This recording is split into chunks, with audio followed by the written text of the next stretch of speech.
talk about, at the beginning, like Cassie said, we were data admirers. We had this data in front of us. We all gave the tests, we corrected them, and then we looked at them, and then we said, we have no idea what to do with these.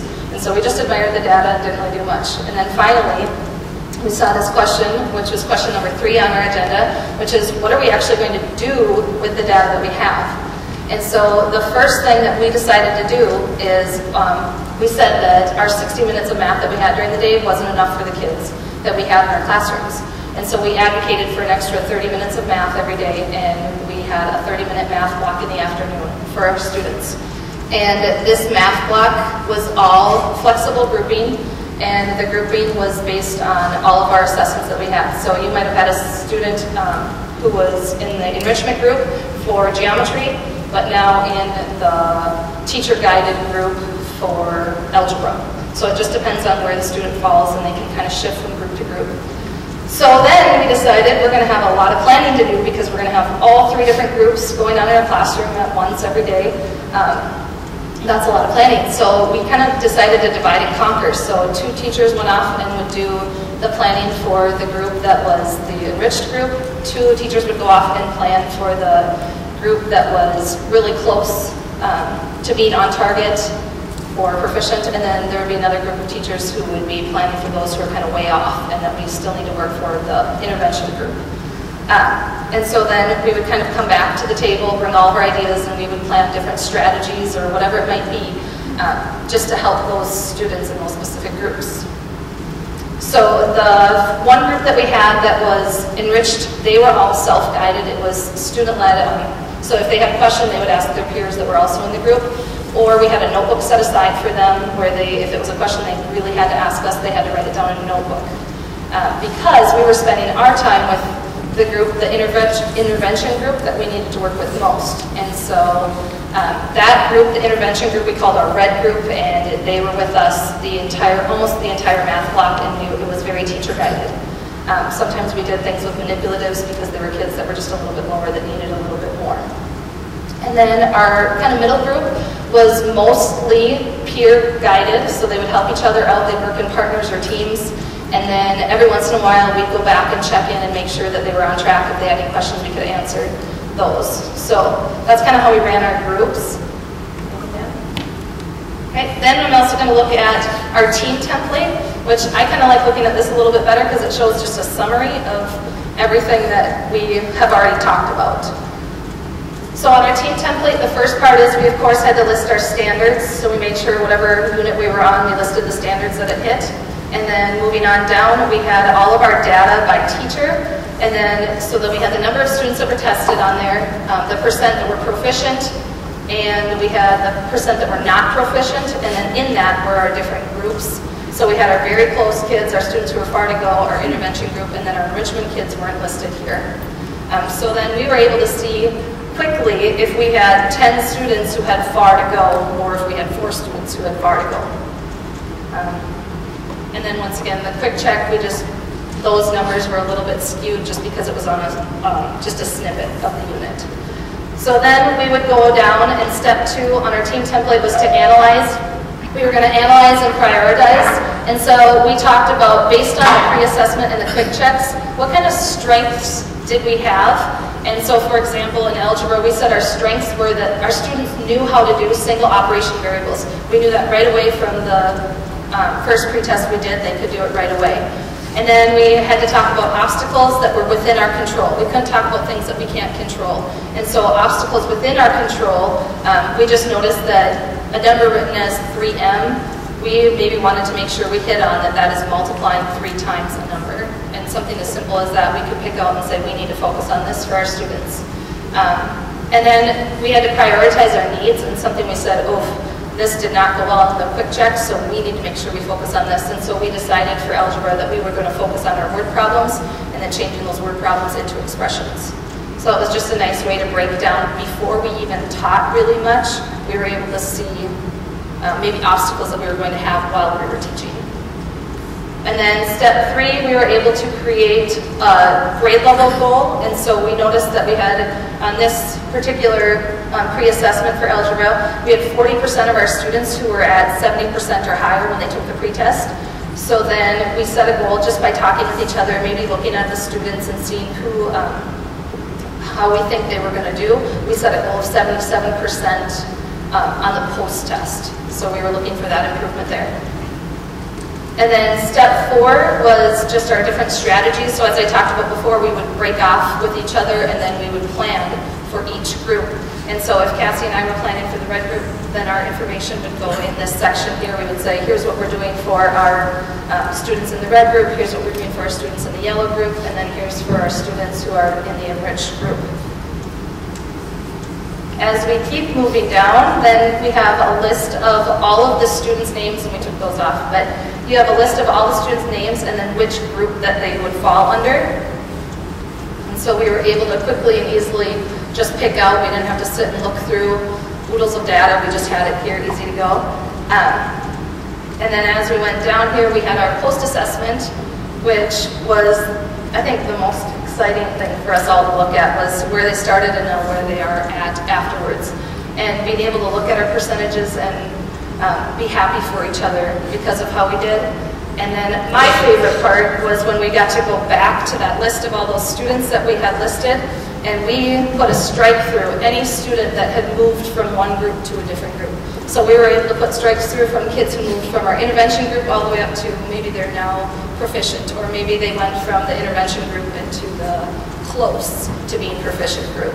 And so that was, I think, my most exciting moment, was getting to cross off their names and seeing that you maybe didn't have any, or you had one student left who still had some work to do. At first, it was a little odd being a specialist sitting in on a PLC, because it's like, what do I do here? I don't understand my role. But it has been really exciting, and this has been a great team to get to be a part of, especially because, you know, pulling up the standards and looking at those learning objectives, it makes it possible for me to be thinking, okay, one of the WIDA standards is the language of math. And that's a lot more than just a vocabulary list. Because if it was a vocabulary list, I would have memorized my Somali English dictionary and be bilingual. And would that it were that easy. But it's been great, like with the geometry unit, to be able to think, okay, how can I do this where I'm supporting what they're doing in the classroom, but still really teaching language, so that we're not putting our kids in the position of always batting from behind, because they're not really learning language, they're just being given a crutch for classroom stuff. So that was a really cool thing to get to be a part of with geometry. One of the questions Cassie asked me to talk about is, where would you like to see this go? And I'm really excited about hearing the possibility and the plan, it sounds like, for EL teachers to be able to focus on a grade level or two, because I love how confident I feel about what I'm doing with 4th grade, because I know what they're doing, and I know how to put language in on that. It's a bummer that only half an hour of my day is with 4th grade, the whole rest of it is with other grade levels, and I think, man, but I can have that connection with teachers and with what's going on in the classroom with all of my teachers. That would just be an awesome next step, and it sounds like the goal, so that's it. Anybody wondering what we were doing with our enrichment kids? Bet you didn't think about that one. You're on the edge of your seat wondering, what did we do with those blue kids for enrichment? We have someone here to tell you about that. We really struggle trying to find enrichment activities for these kids. There's just not a lot out there. So we would meet, and we would all go off on our own, come back together, and we looked at every possible website, we looked at everyday math, we looked at everything we could find, and we came together with some really wonderful things for these kids. Somebody here did say that this is fluid. So depending on the strand, and depending on how each child would do on the pretest, we wouldn't always have the same kids in our green group, the enrichment group. And once we put things together for them, they were doing the same standards that we were doing in the classroom with the other children, but We had lifted them up to 5th grade standards, 6th grade standards, and with algebra, we were doing 7th grade algebra with these kids. And they could do it.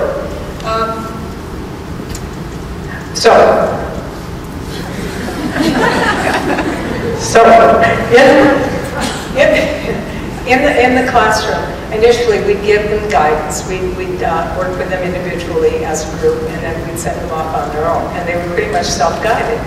And because we were working with the kids who really, really, really needed us, they didn't come back in to talk to us and ask us questions. What they did, they'd write their questions down, or they'd be like a little group of rabbis arguing over the Torah, you know, and exchanging ideas. And it was really good. They got some really good, clear, deep understanding and working out their thinking skills.